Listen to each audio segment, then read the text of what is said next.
Hey everybody, DIY Coach Al over here at Lawn Care and Home Repair. Today I want to talk to you about how you can save yourself a little bit or maybe even a lot of money by doing something to your lawn by not doing something to your lawn. It's a question about whether we do it, don't do it, save, don't save. I'm going to help you answer that question. Hang in there. Be right back. I think you're going to want to hear this one. Cue the music.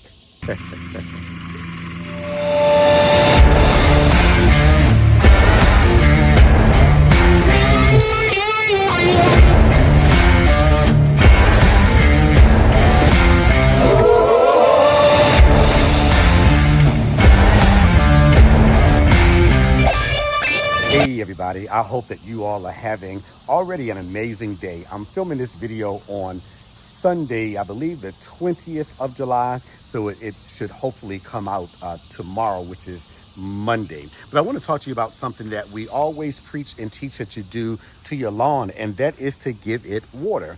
Now my grass, what you're seeing back here, is a combination of turf-type tall fescue, Kentucky bluegrass, and perennial ryegrass. These cultivars were in the ground before, or in the yard before we purchased a home a few years ago.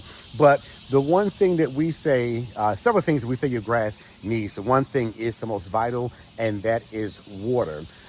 Ideally, you should be getting about an inch to an inch and a half of water per week in your yard. Some people just do this once a week. Some people do it twice a week. Some people spread it out. However you do it, I'm not going to say that one way works better than the other. I try to make sure that I get at least an inch of water in the ground during the summer. But this summer has been very different. Over here in Southern Maryland, we have been dealing with just a monsoon of rain. I have only used my sprinkler system intentionally one time this summer. And that's because I say intentionally because I forget to just turn it off because we have been getting so much rain. Why am I talking about watering or not watering? Because when you have, depending upon what cultivar you have, what type of grass you have, cool season, warm season. I have cool season grass, but I believe this is the same for warm season grass. But your grass, when it is a cultivar that is bred for a particular season, cool season grass is designed to flourish when the weather is not so hot. That's why you see around maybe late February for some people, early March, you'll see your grass start to green up and start to come out. And in those early months, that's when you're going to do most of your cutting because the grass is coming out of dormancy. It's ready to grow. The root system is getting strengthened. Those roots are going deeper. But the thing that the grass does to protect itself is to go into dormancy. And that's when you hear YouTubers and professionals talk about summer stress, heat stress. This is what heat stress looks like in the grass. I initially thought that that was a fungus, is heat stress. Now, right over here, that was a little dollar spot that thankfully I was able to treat so that it didn't spread. But your grass is designed to go into dormancy to protect itself. Now, what does that have to do with the watering and cutting back on the water? Because trying to keep your grass watered sufficiently in the summertime is going to be very expensive unless you are on a well. I am not. I use city water. Last year, I had a water bill that was $1,000 for a 3-month period of time. Now, I think that there were some other factors involved in that, but I was putting a lot of water on my grass in order to keep it nice and green. I wanted to have the envy of the neighborhood. But this year, thankfully, as I said, we've had a lot of rain. Unfortunately, we had too much rain. But if we had not had the kind of rain that we had, I was not going to water my grass as much. I was going to give it just a little bit, spoon feed it a little bit to keep it alive, but allow it to go into dormancy. Now, and keeping it alive, instead of giving it an inch to an inch and a half per week, you can cut that back in half. Now, or even less than that. What you're trying to do at that point is to just make sure that the roots have enough moisture so that the blade above ground does not die. Now, it is still not too late. We're in mid-July now. Depending upon where you are in the country, some of us are getting too much water, some of us are not getting enough of water. But if in fact you just want to allow your grass to do what nature designed it to do, to go into dormancy, you can cut back on your watering, not give it so much water, just enough to keep it alive, but not so much that it's going to stay that lush green that you see on YouTube when you're looking at people who do lawn care. Now, what does that mean? The aesthetics. If you're a person who likes to go out and see that deep, dark green grass, if in fact you cut back on your watering, you are not going to get that kind of green.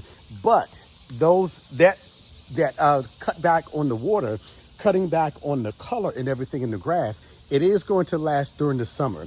Usually you're going to see around the end of August, September, where that grass starts to come back alive. When I say come back alive, I mean it starts to go back out of dormancy because the temperatures are now cooler and your grass is going to grow. So I'm not suggesting that you not water your grass. What I am suggesting is that if you're in a part of the country that regularly gets a lot of heat, a lot of sun, the temperatures are high, doesn't get as much water, you can actually spend a pretty penny trying to keep your grass green.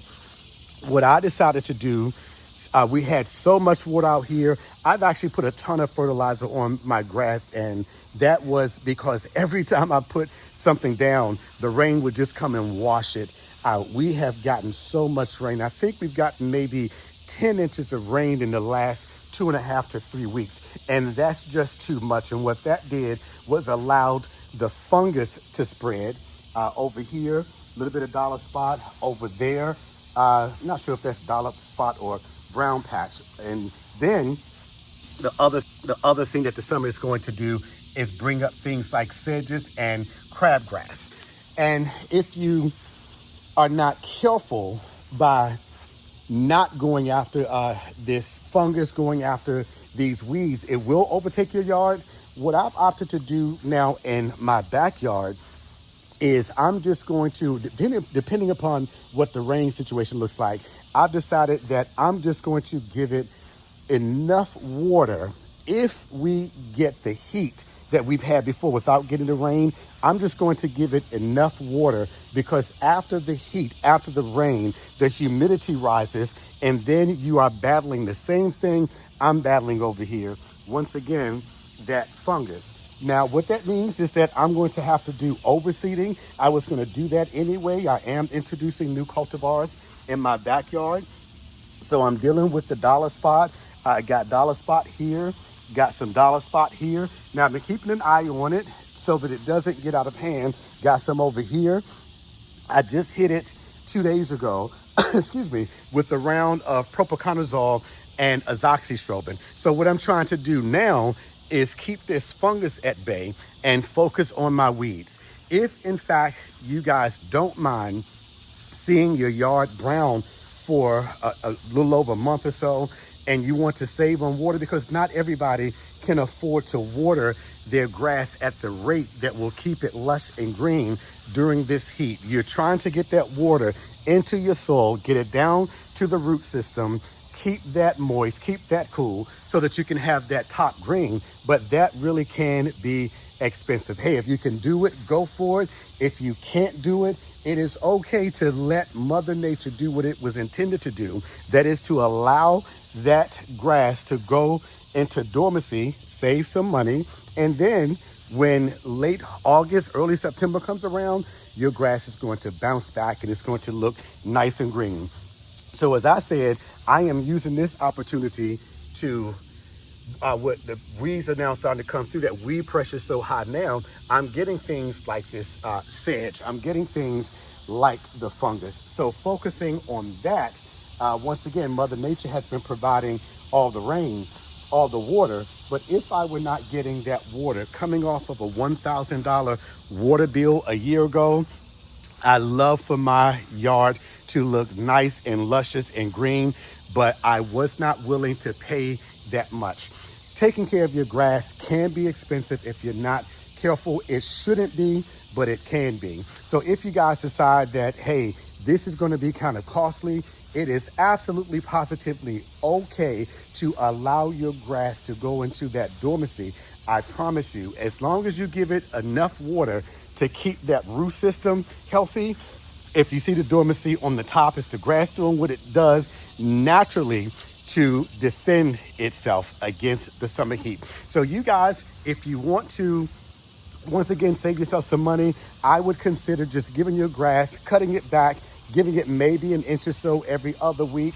It's not going to look nice. I don't like when I look over here and see this stress and then have to deal with the fungus and dealing with the sedges and things like that. But I can take this for a month or so, save myself some money, and then when August comes around, late August comes around, I'm going to go ahead and let the grass do what it does. Because when you hit your grass with your fertilizer, when you put your bionutrients in it, maybe later on this week, I'm going to hit it with some Humichar so that I can deal with the soil at that point and not focus as much on the blade. We only have about a month or so to go.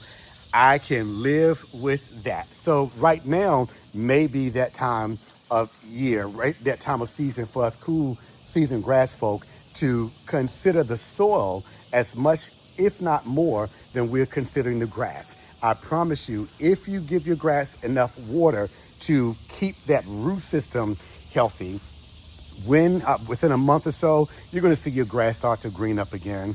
Taking care of it by putting a lot of water down can be costly. Doesn't have to be that expensive, but your grass will survive if you just give it enough to keep the root system, feed that root system with some moisture. The grass will go into dormancy, but it will bounce right back, and you save yourself maybe a ton of money in the process. For those of you who are on a well system and this doesn't apply to you, I appreciate you watching the video anyway. Hey, you guys, this is DIY Coach Al. I love you. I really do love you. I'm going to throw a video up here about what too much water in your grass, how that can be bad for your grass also, or maybe something on how to fight this fungus, this mycelium, this pythium, this brown patch, this rust, what else was I dealing with? I was dealing with burnout. I was dealing with leaf spot. Yeah, that's what you deal with when you are trying to keep your grass healthy and you get so much water and Mother Nature turns on that faucet and she turns on that humidity at the same time. You all have an amazing day on purpose. If no one else told you today, let me be the one to start your day off right. I love you. Don't forget, on purpose today, do something to try to help make somebody else's life better. No greater feeling that you'll have in life than the feeling of knowing that you've helped somebody who can't help themselves. And leave you guys with a picture of my wife's raised garden bed. She's having fun over here with this thing, taking over a little bit of my space. But hey, marriage is about compromise, right? You all have an amazing day.